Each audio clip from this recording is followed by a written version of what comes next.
from the Stuart C. Meyer Harker Heights Public Library. I'm here with you today doing some mini sewing workshops on your sewing machine. And right now we are going to start talking about some vocabulary. Now don't worry, there's not going to be a test afterwards, but I just wanted to let you know all the pieces for your sewing machine. What I may call something might be a little bit different than you remember your grandmother calling it. And also your machine may have parts that mine does not have. My machine may have some parts that yours don't have. Don't worry about it. One of the best things to do is to look in your owner's manual. Your machine probably came with an owner's manual, and if it didn't, you can usually download those online. So that's one of the really great things about the internet. You can usually get anything that you've lost or misplaced or lost and misplaced, which actually means the exact same thing. Are you ready to start looking at your sewing machine? Now, I do want to remind you that this is a machine. Just like any other machine, it has working parts.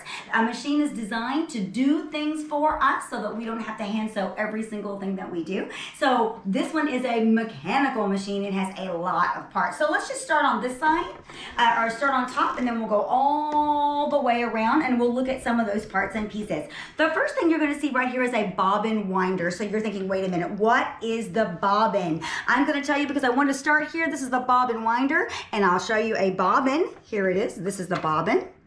You have to put thread on a bobbin, and we put it inside the bobbin compartment when we're sewing, because a sewing machine is not taking just one line of thread. It is taking two lines of thread, one from the top and one from the bobbin, which comes from the bottom. This is going to be the spool pin. Whenever you have a spool of thread, you're going to put that spool right down on top here.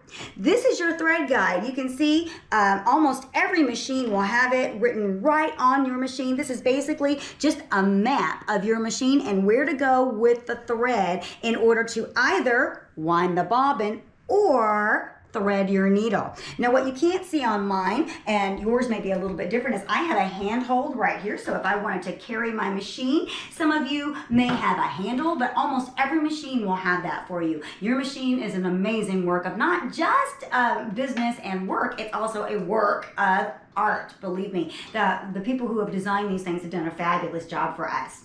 So as we're looking at putting our thread, we would come into these thread channel right here. You see, this is the guide. These are the channels where we would move our thread. You would come down, and the first thing you're going to see here is the upper tension control dial. People ask me, what is that for? It's basically going to tell the machine how tight or how taut you want the thread to be. People ask me what should it be on. Every machine is different, but usually it will mark the most common. In my case, it's 3, 4, and 5, and I would always just pick something kind of in the middle when you get started, because otherwise you just won't know exactly what you need unless your pattern happened to tell you. So here is the take up right here. This is called a thread take up lever. It's on the inside, and it helps to take the thread back up. So we're actually, do you see we're moving the thread down, up, and around? That's right. So we're actually doing almost a pulley system, As we follow this down, down, down, you will see the presser foot. That means something where we press it down.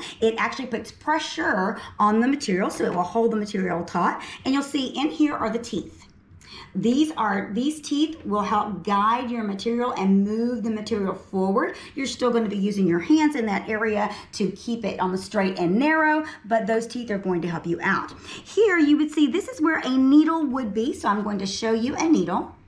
Later we will thread this particular machine. You will have a needle, and it is sharp. It actually has a hole in it, which is where your thread will go. That is called the eye of the needle.